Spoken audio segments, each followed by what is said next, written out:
I have found it, the patience in the question and the wheel of life and the tensions between light and dark and river and borders and all of these like pairs of opposites and being able to hold things at the same time, the duality of life, like all of these things have really like come up. And there's so much a part of like what I love about storytelling that I really feel like there's been a merge between my life's calling, my career, and how to survive. Hi, welcome to Everyone Is. I'm your host, Jennifer Coronado.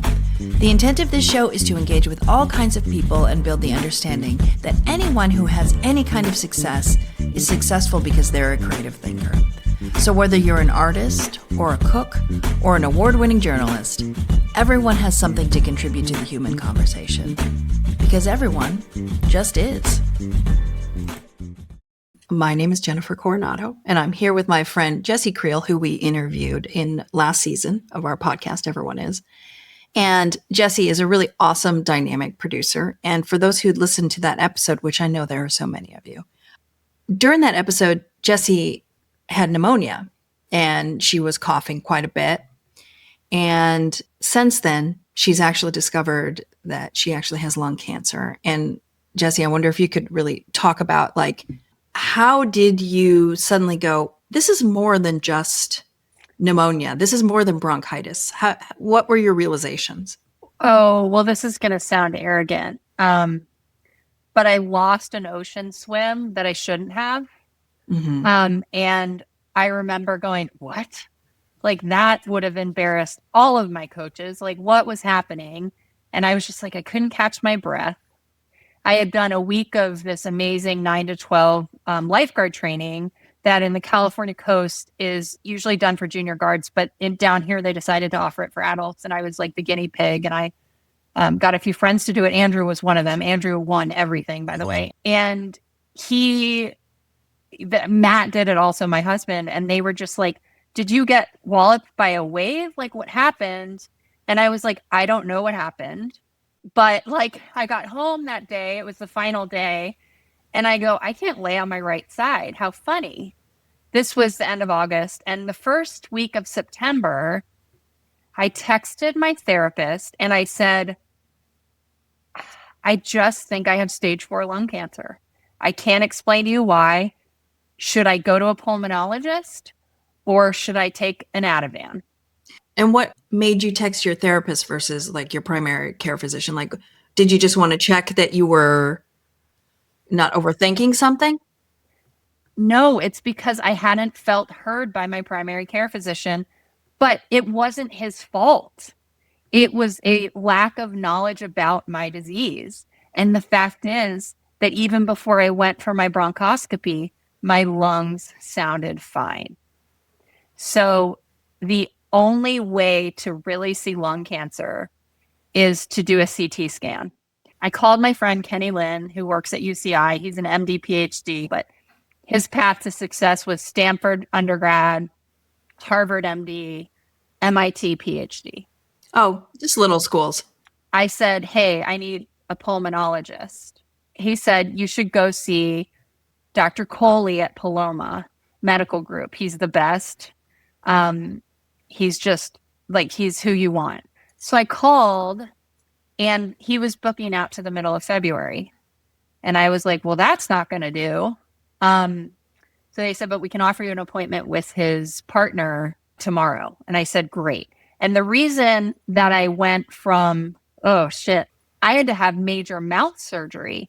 And that's why I delayed the pulmonologist, because I had such severe regression that I was about to lose 2 lower teeth. So they had to do a connective tissue graft. Wow. And I had already punted it once because of the pneumonia. And I was like, I've got to get this done, because I knew deep inside that it was a box I had to check if there was worse things down the road, because oral health is so indicative of overall health.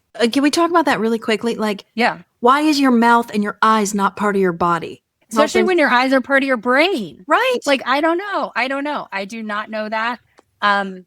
I just found out that New York is requiring insurance to cover cold capping, which is something I can't do because of the type of cancer I have, but it's helped a lot of people save their hair. And I was like, go New York, go, like, way to go. And so, incrementally, I'm hoping that, well, it probably is not going to happen in the next 4 years, but I will live long enough, I promise, so that I can see all of these changes that I want through. Because I'm so close to it, and I just have such, I don't want to say clarity of vision because that sounds completely arrogant. Although there is an arrogance that you have to take on, I think, with cancer. Mm-hmm. But I have, I'm being treated at the City of Hope with a tandem team at Stanford who came up with the same protocol without yet talking to each other, which makes me feel really good. And the doctor who Carl's wife is consulting with is the chief oncologist at Stanford. Right. And she is the doctor who is in When Breath Becomes Air. And he said, well, I think the reason that your oxygen, like the amount you can blow out, is because you have so many sutures in your mouth. And I said, I don't think so.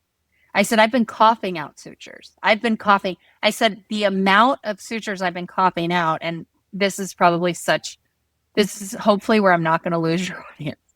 But I was like, it was like, a tally at like a bar. You know what I mean? Like, it was like something that, like, oh my God, I could tell how much I was suffering. And I like, I kind of grew up in a home, like a jock who was like, walk it off, swim meets with ear infections, played like soccer games with hurt knees. But it was something that just said no. He said, I know you have to get to physical therapy, because my body was aching and I was doing physical therapy. And I said, yes. But he goes, but come back tomorrow morning for the 6-minute walking test. So I came back, did that, like blew it out of the water.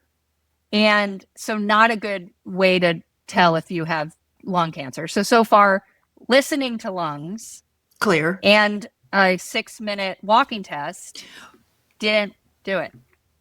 But you kept pushing because you knew there was something wrong with your body. Which I've come to learn is interoception / the patriarchy. So I have a list of 5 things that I want to read. I'm not going to read all through this, but 5 things that I want to read at the end of this podcast, so that people who are, especially in healthcare deserts, which is an access problem, a geography problem, a whole slew of reasons, I want to help them learn some of the things they need to advocate for, some of the lexicon, and to follow their intuition.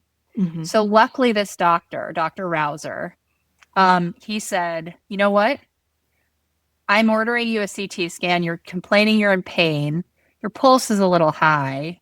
And so I'm ordering you a CT scan. So the next day, but that was, oh my God, I did the walking test on election day. So my pulse was like way higher than it should have been. But I had walked the pier in my little beach town. I had like no problems with that kind of thing. And so the week following that Wednesday, I get the CT scan, and Dr. Rouser calls me and says, I need you to come in. And that's never a great call from a doctor. No, because they could tell you you're fine over the phone. But Matt, my husband, was away. He was at Stanford, ironically enough, for a philanthropy conference, because apparently we like spend a lot of time at Stanford now, even though ironically he would have gone in there. But I didn't pay enough attention in school to get high enough marks.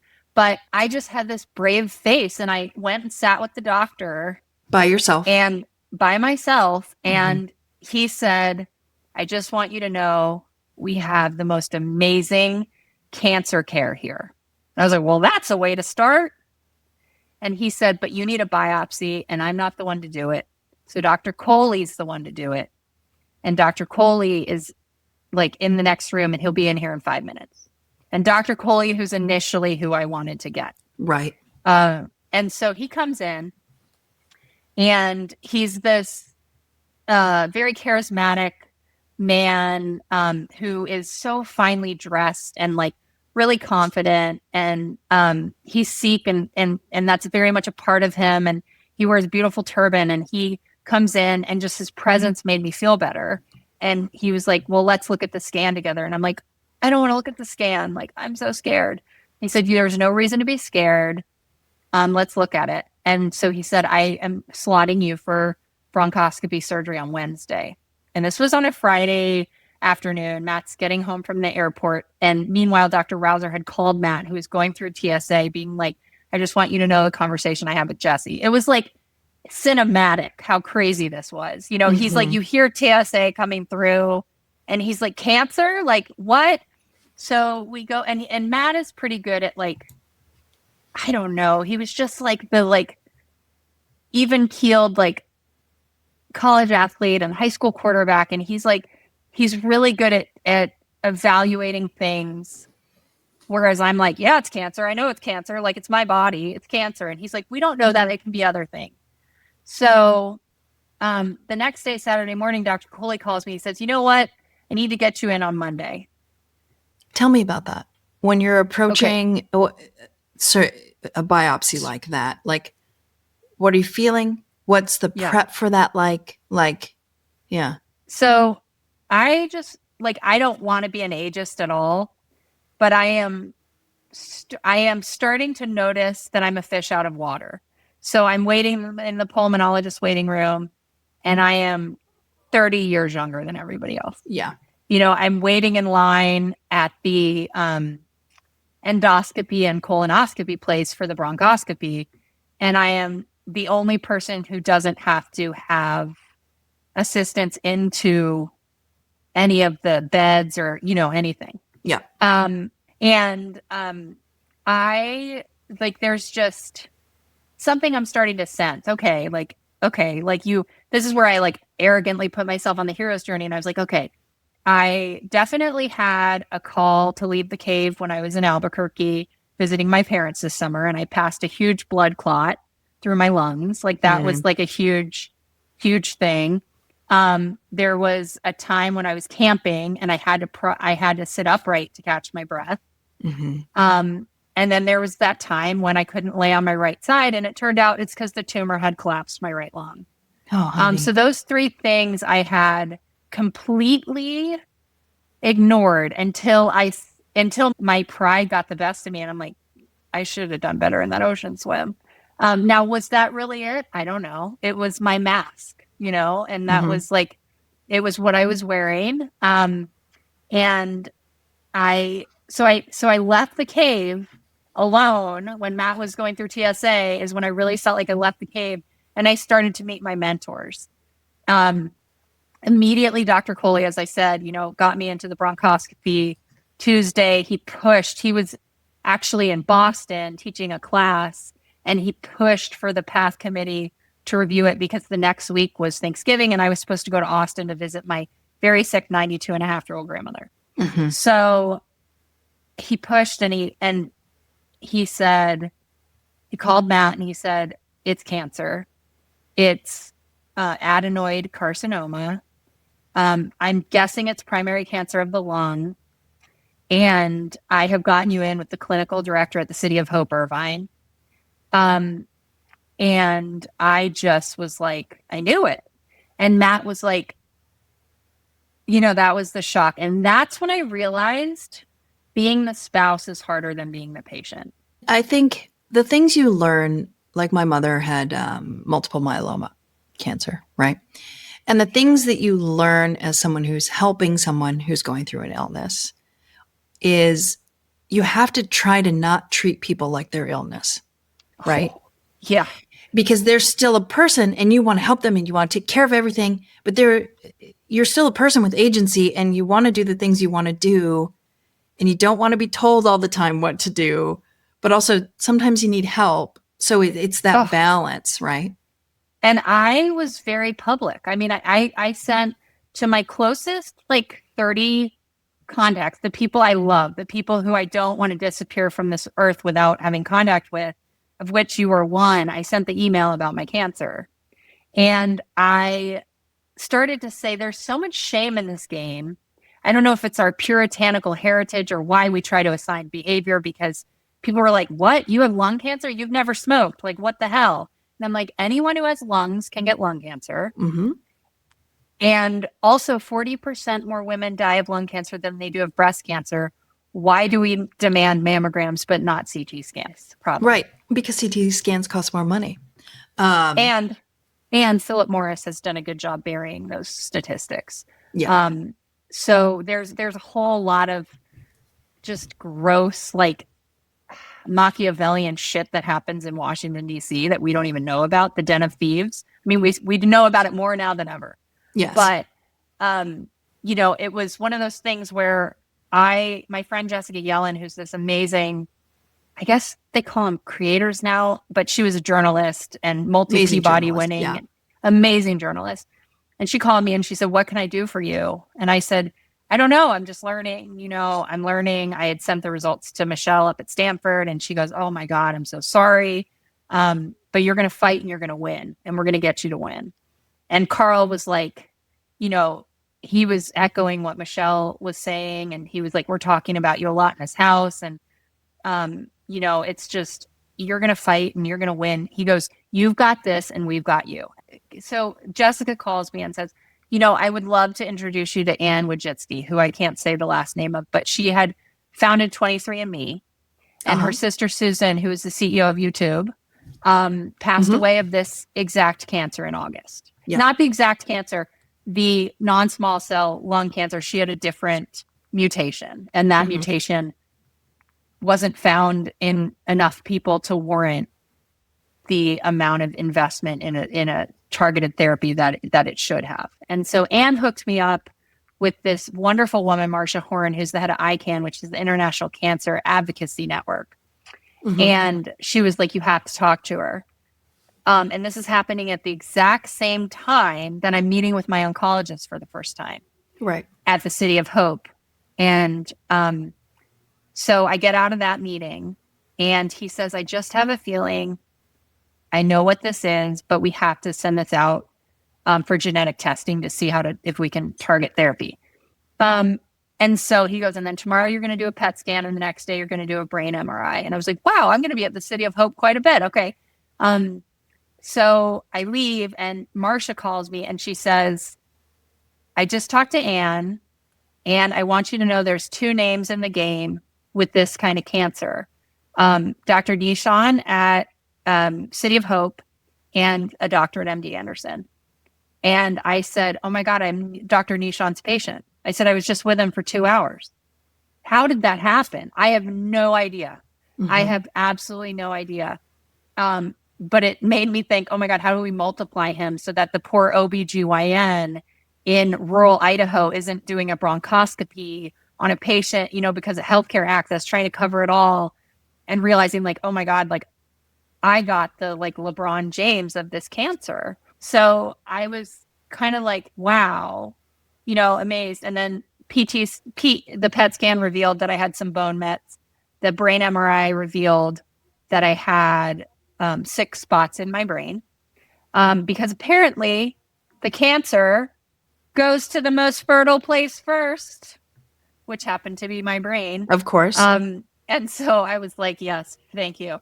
Trying to see the silver lining and everything. But my whole goal was to get clearance to go to Austin and to see my grandma. So I get the clearance.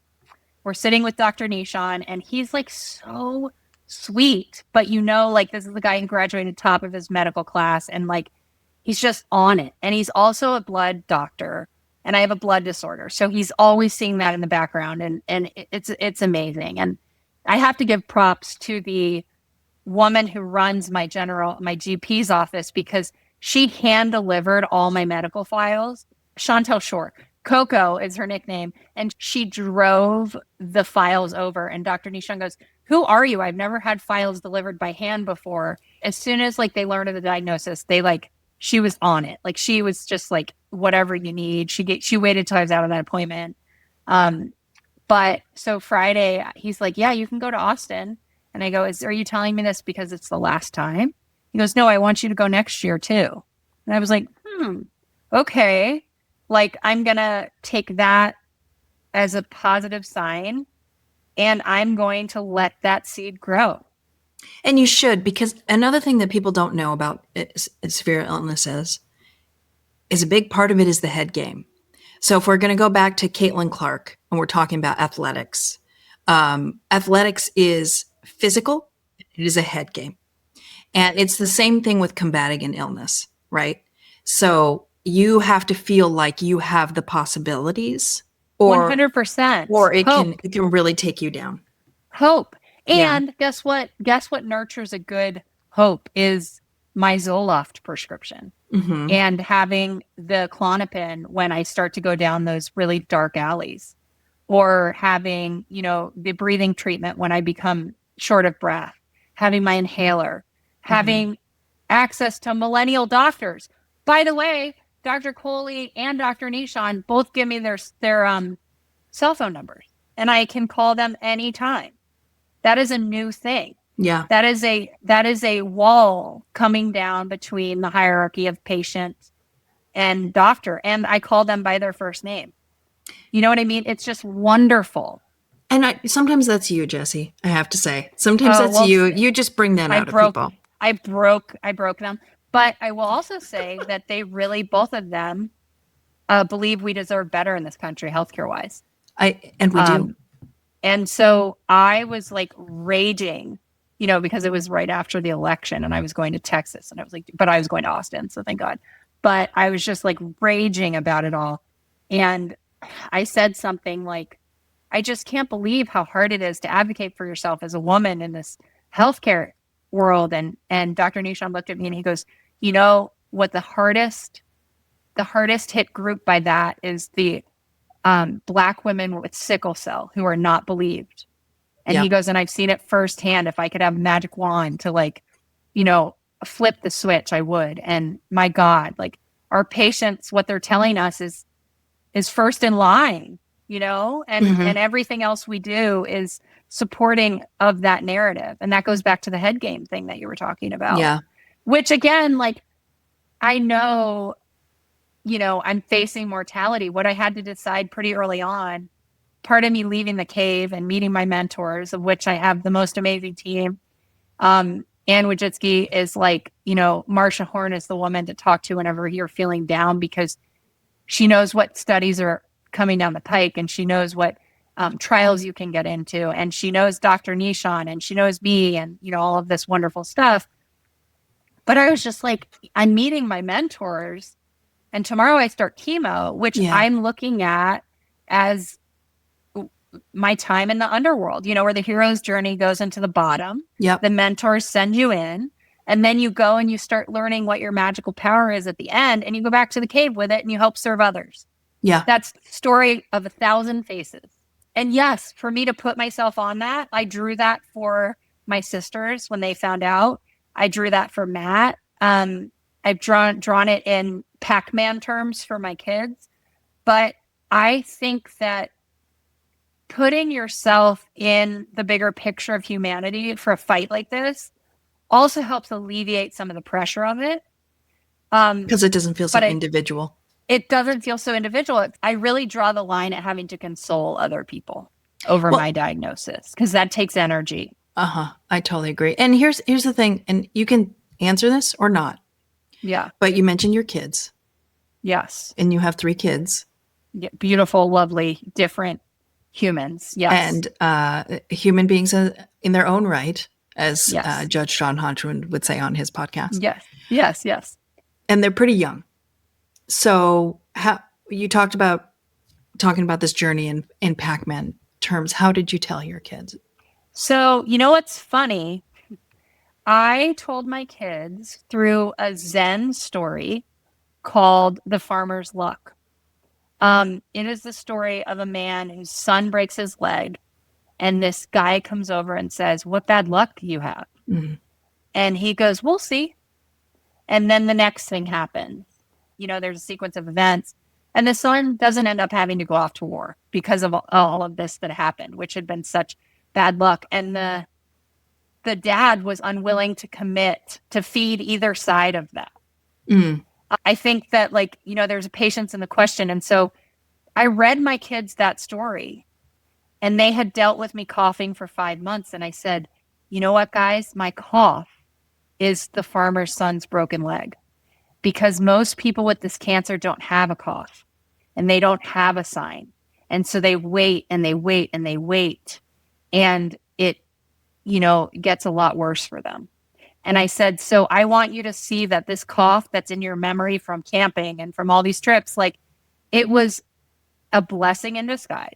Mm-hmm. And it was echoed by the City of Hope doctors who said, we actually have something we can, like, you haven't heard me cough that much, right? Mm-mm. That's amazing. Like, I never would have dreamt that pre-Tagrisso. I couldn't get through one sentence without coughing. Mm-hmm. I'm probably going to start coughing now, but I had 3 completely different reactions. My 10-year-old said, like, okay, I'm glad we have this information. And I said, yeah. And I said, Clemmy, your best friend, Cecilia, her dad, Andrew, whose studio I'm in, survived leukemia 20 years ago and got pulled off a rock tour. That I really am going to prop comic it now, because if you want that story, it's his book, 3 Pianos, which is amazing. And he has this foundation called Dear Jack, and they just raised $1.2 million this past year for adolescents and young adults facing a cancer diagnosis. Mm-hmm. And I said, and he got through it. And I said, and your friend, you have another friend in your class whose mom had cancer, and she got through it. And Clemmy goes, yeah, that's right. Like, and you're as tough as they are. So like, that was, how she dealt with it. And she's stoic and she's an athlete and she's just like, just even keeled, right? My middle said, well, their cancers, like, how are their cancers similar to yours? My 7-year-old, who did 2 laps around kindergarten and has thoughts of, why are we made of stardust? Like, how do we know dinosaurs looked like that? Like, like she has these big thoughts, and then it's like, doesn't want to use the and in sentences at school. Like, so she asked me the hardest questions. And Josie, my 5-year-old, named after the outlaw Josie Wales, he said, can I watch TV now? Because he's little. He's little. He's in kindergarten. I had to have conversations at their age, but I had to not cheat any of them out of the realness of what we were experiencing as a family. But I wasn't going to I wasn't going to take their childhood wonder. I wasn't going to give them anxiety. And I very quickly said, you know what? I've never smoked, but even if I smoked 3 packs a day, you don't deserve cancer. Said, we're not going to start judging people's behavior. I said, that didn't work in the AIDS epidemic, and it's not going to work for this. And they were like, what's AIDS? And then we went down that whole thing. But yeah, so like that. But then I thought, like, what is something that we can do? But what is AIDS is like, oh my God, what a miraculous question. When I was growing up, I never thought that would be a question. Mm-hmm. I thought it would steal all of us. Yeah. Yeah. The shame game and just this like living in, so like, what a question. And that gave me like this. But then I said, you know what? Like, I know that like we're an active service family when we get our shit together. So I said, why don't we all go get flu shots and COVID boosters like together this morning? And then they can be your brave badges that you helped mom. And, that's what we'll do. And so that's what we did. And then they were like, well, we got shots, so don't we get ice cream now? And I was like, oh, they're back to normal. Okay, that's good. I had alleviated stuff. And then I started the oral medicine and I caught pneumonia. Yes. Again, and I was able to get a CT scan, and they never get to measure Tagrisso at 14 days because they don't think it's had a chance to do its work yet. And they already saw that my like pleural effusion, my water around, like everything had started shrinking. And then I had a brain MRI Friday, and my brain mets have gone from peanut M&Ms to M&Ms. And it's like, holy shit. Like, so I'm going into chemo in a really good position. Can you talk to me about what Tagrisso is? You mentioned it. It's obviously a treatment. Yeah. So I have the EGFR mutation. EGFR. And it is basically what caused this cancer. It's, as my oncologist says, when anybody comes up and says, what did you do? Like, did you, consoling them? Basically, what people are asking me to do is tell them that they are going to live forever. And that is not something that anyone, even the great faiths can't promise that. Right. So Tagrisso is funny because the thing that caused my cancer is why we can target it. It has been developed in the lab, and it's been on the market a few years. And my oncologist said that in vivo, which means in the lab or something, Carl or Michelle could correct me. But it means basically like they sprinkle the Tagrisso on the cancer cells and they watch the cancer cells just melt. And so I take it every day at 7 a.m. I cannot touch it. The pharmacist said that I have to wear gloves. But I yell when I take it, I yell Tagrisso, and the whole family knows that I've taken it. And they all picture I mean, it's a fun word. Right. And, and they all picture Pac-Man, and it's become so normal that like, and I'm very, very grateful that it's, today and not 5 years ago or 10 years ago. Yeah. And the stuff that's coming down the pike that I know from my community that I've built quickly, or I had built and then I could call on, is really positive. And Dr. Coley and Dr. Nishan put me in touch with two women who are a few years ahead of me in this. And they've been so helpful. I have my friend Naima Raza, who you might know the name. Naima, who used to produce for Kara Swisher? Yes. Yeah. So she made a podcast for me with her friend Fede, all for me, which was 30 minutes of Fede giving, she's a year out, she's a year ahead of me, advice, and she's a mom of 3 kids. And it was the most beautiful thing. My husband and I are listening to it, and I look over and he's sobbing. He's like, I've never seen such a beautiful gift, that they would give themselves to you like this to give you information. And I was like, and we can share it. And that was amazing. I've never met Fede, but we have been so close since then. And she's like, you know what? Take your hypothalamus and make it an animal. And I said, okay, I'll make it my favorite dog ever, Hooch, who was like the mayor of any city, but sometimes would get so scared that he'd hide in the corner of a room shaking. And I said, that's me. So I'm going to talk to Hooch. And she was giving me all these tricks. And I was like, this community is so amazing. And we share so much. So even though the wisdom, I haven't gone back to the cave, it's kind of like the circle isn't such a neat circle.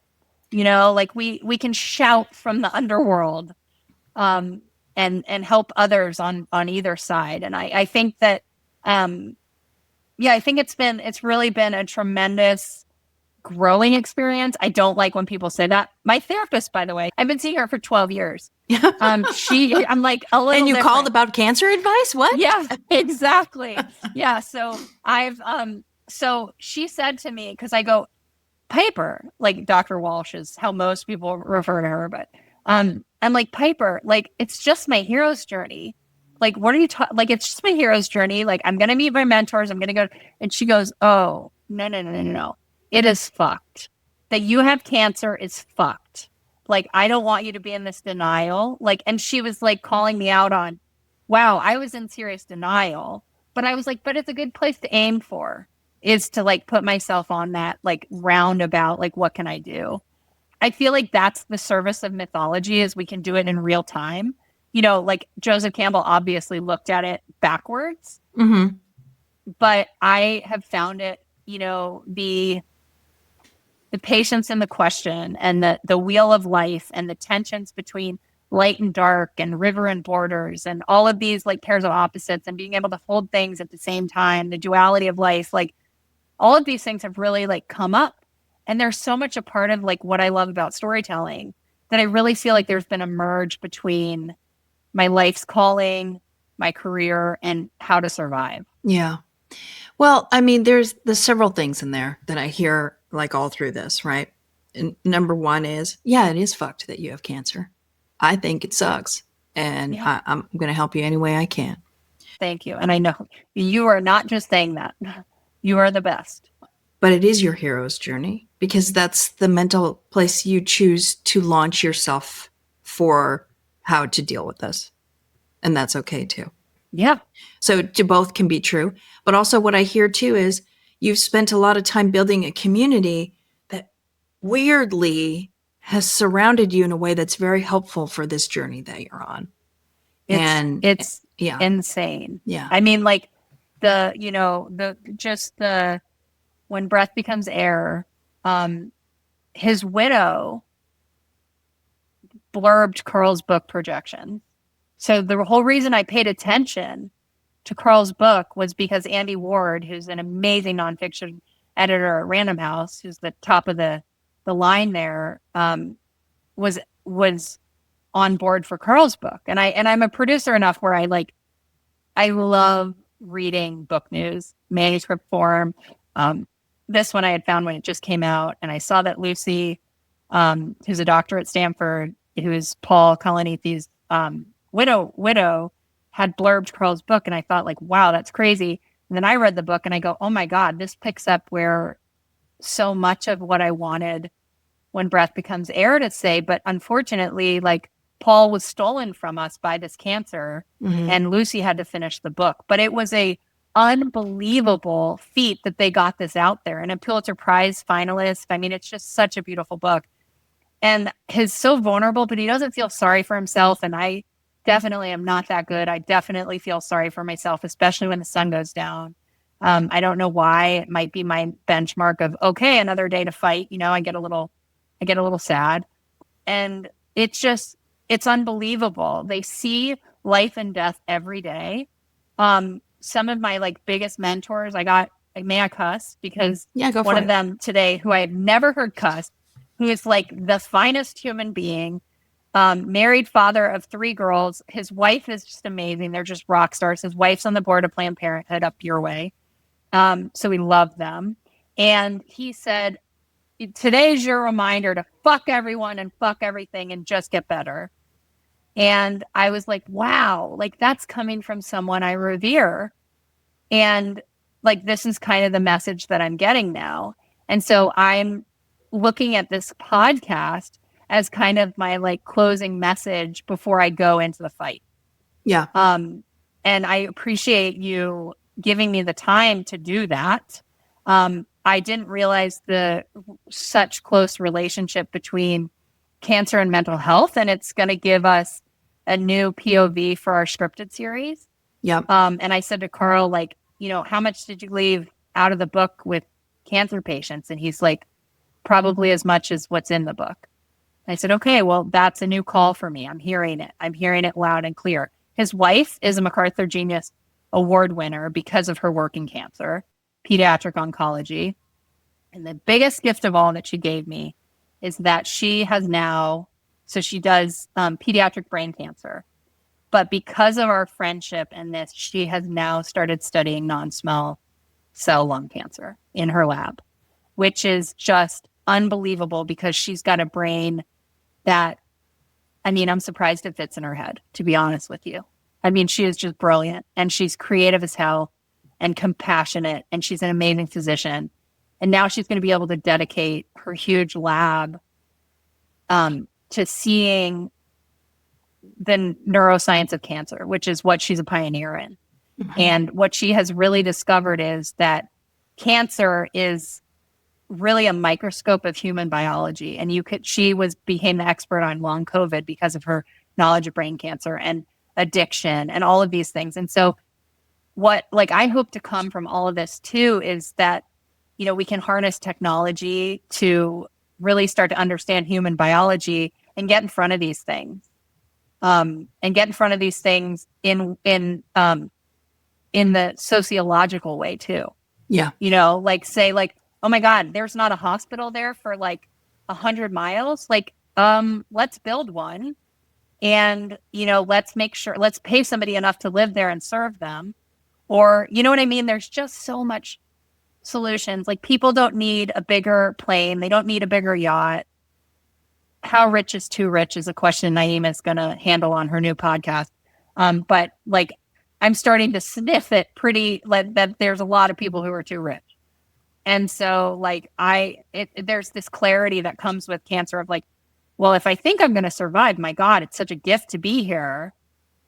It's a gift to survive. How am I going to give back? Now, Andrew in his wonderful book, Prop Comicking Again, did not have it so easy. He took his last dose of chemo with a shot of Jägermeister. And he talks about the dark expectations put on you, or the light expectations that cause a darkness put on you when you survive an illness like he did. Yeah. And so like that is helpful too. And when I was diagnosed, I called him. He came over and I cried in his arms for an hour. And he was like, I feel bad for the disease that meets your body. He goes, he just said, he goes, Jessie, like, we've got you. And then he introduced me, this is an amazing prop comedy, to We Got This, where he bid on this ring for me that says We Got This. It's lit. Like, so I joked to my Lakers people that, like, don't be jealous. But so this is an amazing organization that offers registries for cancer patients. So like things they might need, like, and so I don't mean to like promote it. I have very fortunately been surrounded by so much. We live on a tiny, a congested street, but we're also close. And I was dropped off so much homemade broth yesterday that like I have to store it in neighbors' fridges. Like I am inundated with things. So people are saying like, how can they, like, what can they send? And I'm like, no, go buy somebody a juicer in my name on this registry. Yeah, hold that a little closer to the camera. I want people to be able to see that. We got this. Yeah. I'm like, go and do, what, like in my name or in somebody's name who had cancer or another horrible disease or had to face mortality from addiction or whatever, like go and just like give that way, because we live in a 1,400 square foot house and I really can't take anything more. Like I cannot take anything more on. In fact, we have people coming tomorrow called the germicidal maids, and they are coming to like, I'm going a little control freak, and they're coming to like Q-tip our vents. I just want to come back from chemo tomorrow afternoon or tomorrow evening, get in my bed and know that like we're set up for success. I mean, come on. Do you need that? Probably not, but it's my mental game. It's partially mental. Going back to the sociology of illness, the thing that I want to say that I think is super important is we tend to like punish people for being sick as a society. Yeah, like we put a scarlet letter on them. Like there's a fault in well, you're sick and well, I can't, I'll help you, but I've got my own stuff I got to do and I don't have time, and I think we need to destigmatize illness. We need to support people through illness. We need to not bankrupt people through illness. There are so many things that we can do as a society to just help our fellow human beings. One of my favorite writers is Kurt Vonnegut. Of course. And he talked about, and I can't remember, I think it was in one of his essays, and it was about, what if we divided humanity into groups? And you're all responsible for everybody in A group has to help everybody in A group. So if you see somebody struggling in A group, that's your responsibility. And that's why you don't feel responsible for everybody, but there's always somebody caretaking for somebody, right? Yeah. And I personally feel that is why we are here as humans on this planet. We are here to help and support other people and engage with other people. And if we get other stuff out of it, imaginary. Yeah, exactly. Great. Mm-hmm. But the feeling you get from being part of a community and helping other people through things is something that could benefit so many people who I think get disconnected, right? Yeah. Oh, yeah, absolutely. I think that, I think Kurt Vonnegut, oh my God, did you see his documentary? Mm-hmm. Magical. And that's a reminder that this was a deeply depressed man who lived on the edge of comedy. You know what I mean? He found that tension. And I feel like anybody, like I can have deep moments of melancholy. I can relate to that. And where he was like, just so funny was like, where you'd stop and say like, if this isn't nice, I don't know what is, just these reminders. Yes. Or the fact that this is going to go on record. The no shame in our lice game. We've had lice 6 times in the past 12 months. And I Matt was like, oh, I'm going to make a nice dinner. You know, it'll be like the last dinner before you start this, you know, we start this fight. We're going to sit as a family. And he called me before the podcast started. And he goes, I need the name of our lice lady. I just got a call from school. All 3 kids have nits in their hair. So we are going to be doing that for dinner. And it's like, laugh, you know, like laugh. You make plans and God laughs. Exactly right. And, you know, and so it was like, I could romanticize this night, or I could realize I'm a mom of 3 who, you know, life happens. So, I want to like, I know that we're going short on time. And so I want to like be able to read the ICANN thing for people. Yes, please do. I hope that anyone facing a diagnosis like this, can get their body into the fight state in a way that keeps their nervous system calm. And I think the first phone call should be to a therapist and a psychiatrist, because we cannot do this alone. And if I did not have my Zoloft prescription, or my therapist Piper, or my nurse practitioner Patty, or Carl a text away, I would not be as strong. And everyone deserves this strength. I really, really believe it. It's, you know, we are a very isolated population. Loneliness is at the top. I can say that, yeah, I think Kurt Vonnegut's essay, I know exactly what you're talking about. I think religion operated in that space for a long time, but created really tough boundaries between the groups, and really that coming down has been a beautiful thing, but not enough has replaced it. And so I really couldn't agree more. Yeah. And I think what I've seen is like the cancer community takes care of each other. Like you know, anonymously, like not anonymously, someone called me and said, hey, I know you're going through shit right now, but I have a friend who has a cough who's at the hospital and nobody will listen to her. And can you talk to her? And I said, I can talk to her, and I'm going to get her a good doctor. She starts chemo tomorrow with me at the same place. Wow. This was the week before Christmas. So and I had never met her. So the point is, see yourself in others. You know what I mean? Like, what cancer has taught me is it's so much bigger than that. This is a blip. We're going to get through it. And like, we're going to help each other. That's what we have to do. Yeah. We have to do that. And so here's 5 tips. I feel like Letterman. But here's 5 tips. So know your biomarker. This is the 5 principles of ICANN, the International Cancer Advocacy Network, given to me by Marsha Horn for cancer patients. And specifically in getting, if you are in a healthcare desert, get out of it. And these are ways that you can get out of it. So know your biomarker. If you can't describe your biomarker, maybe your cancer hasn't been analyzed fully, but you need to know your driver mutation or biomarker and memorize what that is. Breast cancer patients, it could be HER2 positive. Non-small cell lung cancer patients like me, EGFR mutated, with a particular mutation found in many never smokers who've done everything right and who are very physically fit. Thanks, Marsha, for writing that little compliment. So, you know, pancreatic cancer, are you crass? Pronounced KRAS. There's just so much wisdom there.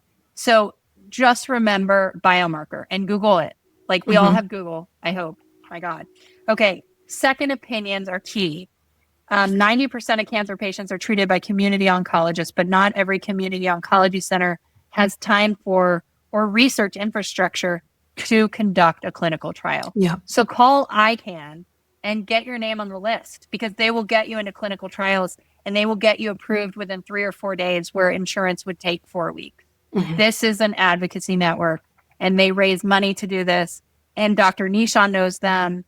They're just a really, and they've, you know, granted money to Michelle's lab at Stanford. They're just an incredible organization. I didn't even know they existed before I had cancer. Number 3 is clinical trials and compassionate use. Virtually every commonly diagnosed cancer and many cancers with ultra-rare biomarker-driven cancer are the focus of clinical trials in the U.S. and abroad. The topic of what clinical trials are you most interested in, for me, should be broached at each appointment with your oncologist where your disease has grown and your team urgently needs to find a different treatment going forward. This is a huge reminder that you are your own best advocate. It's also a reminder that you don't have to be married. You don't have to have a spouse by your side. But my God, bring someone along, because sometimes when shit hits the fan, you have like your questions fly out of your face. You know what I mean? You're just like, what? You like watch them float away. Then number 4, communication with the oncology team. Nothing is more important than open communication with your oncologist and the oncology nursing staff at the medical center where you are getting treatment. Show gratitude to everyone each time you're with them, your oncologist, the team, and the infusion nurses. Don't ever ask about life expectancy. Because of the robustness of the drug pipeline and because of more and more options nowadays for cancer patients, virtually every cancer, they really cannot make an educated guess. The goal is optimizing your survival and your quality of life. Side effects, don't be a hero. Report. Medicine has come along so much that they want to help you. We're trying to recede the idea of nobility of suffering. You know, like they're gonna load me up tomorrow for an hour and a half with pre-drugs to help get me through the chemo drugs, and then on Friday do it again. Mm-hmm. They want this to be not blissful. It's not going to be like a ayahuasca retreat. Yeah, you're not getting a facial. Right. I mean, it is so amazing in 2024. Now, I'm going to add a number 6 because you know me and my opinion. So the oncology nurse said, "Don't get pregnant," and I said, of course not. Like, that's not a possibility for me. But like, that sounds really scary during chemo. What happens when a stage 4 metastatic patient comes in pregnant? And she says, well, in California, we're okay. But in a lot of the country, the fetus now drives the decision. And to me, I'm thinking, that seems like a really big problem. And so I hope that these conversations, now I am a big believer. Oh my God, I couldn't be more pro-choice because I own my body. I'm looking at this in this process. I own my body. I'm getting to make every decision, informed consent, super informed consent. But like the idea that a woman would have to face that is despicable. And it just launches me into like so much of my again, that's like combined, like everything seems to be weaving itself together and making sense. But here's an absolute area where it hit me in the face. Like, this is something that, like, for the first time, it's like, yeah, if I don't want to have a kid, I'm not going to have a kid. I did in vitro. Like, I'm just not going to have a kid. But yeah, it was like, oh my God, like it does affect everyone. You know, like this isn't an us versus them. This isn't me giving a Planned Parenthood being like, girls, I got your back. This is like a major violation of my human rights, and seeing it firsthand. So bodily autonomy, like it shook me. And I wanted to make sure to use this platform to be like, hey, everyone who's voting for people who are pro-life, which is not a term I like to use because being pro-life and cancer is being on the side of the cancer patient. But I want you to elect people who let women decide what's best for their bodies and let their doctors decide. You know, don't let these fat cats in Washington decide. Fat cats. What am I, like Mickey Rooney? But you know what Mr. I mean? Smith. It's like, yeah, exactly. Oh my God, Jimmy Stewart. I won't give you my Jimmy Stewart impression, but Mary. You did. Not bad. There it is. I know. I can't help it. I did it. Sorry.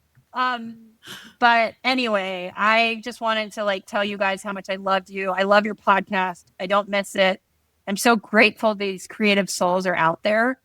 I'm so grateful that you go from interviewing the cast of Wicked to interviewing me. I feel honored to be able to share this story.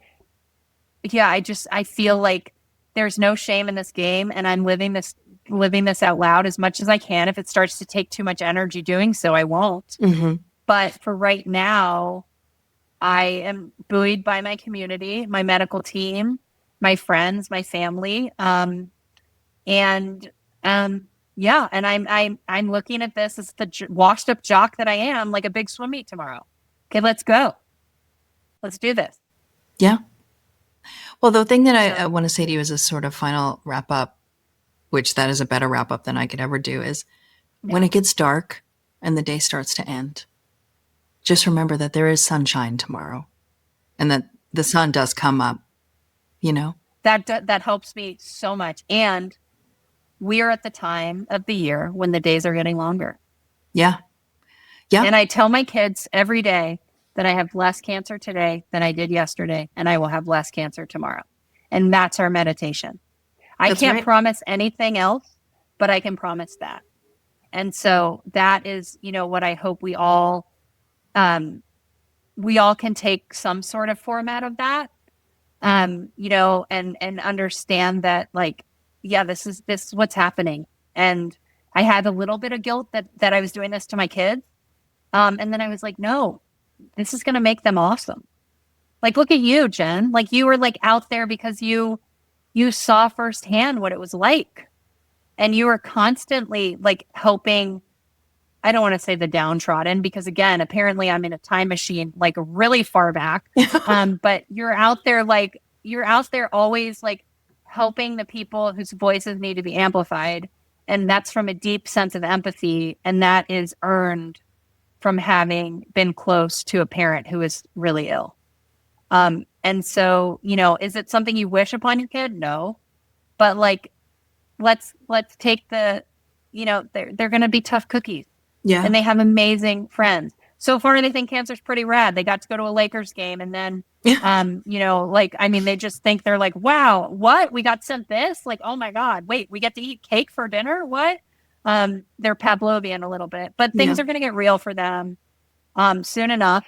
And I'm going to need my community. And I'm grateful that you and Aaron are in it. And thank you for letting me bloviate for another hour on this podcast. Yeah. I will be kicking cancer's ass in the meantime. Well, I think that the thing that I will say about illnesses, because my mom had multiple myeloma, and to me, and she didn't have health insurance, and it was very difficult, and it was pre-ACA, and I was in the room when she passed, and I felt her heart stop beating. And I thought then, it is not fair for people to have to go through things like this without the care they need. And we need to do better. So I appreciate you sharing it. Well, I love you for sharing that too. And if you ever want to do a second podcast with me, we can go toe to toe with these insurance people. I'd love to talk to some of them. Yeah. Boy, you're not kidding. I mean, my God. Anyway, I love you guys. Thank you so much. Love you too, Jessie. Thank you for listening to Everyone Is. Everyone is produced and edited by Chris Hawkinson. Executive producer is Aaron Dussault. Music by Doug Infinite. Our logo and graphic design is by Harrison Parker. And I'm Jen Coronado. Everyone is a Slightly Disappointed Productions production, dropping every other Thursday. So make sure to rate and review and like and subscribe. Thanks for listening.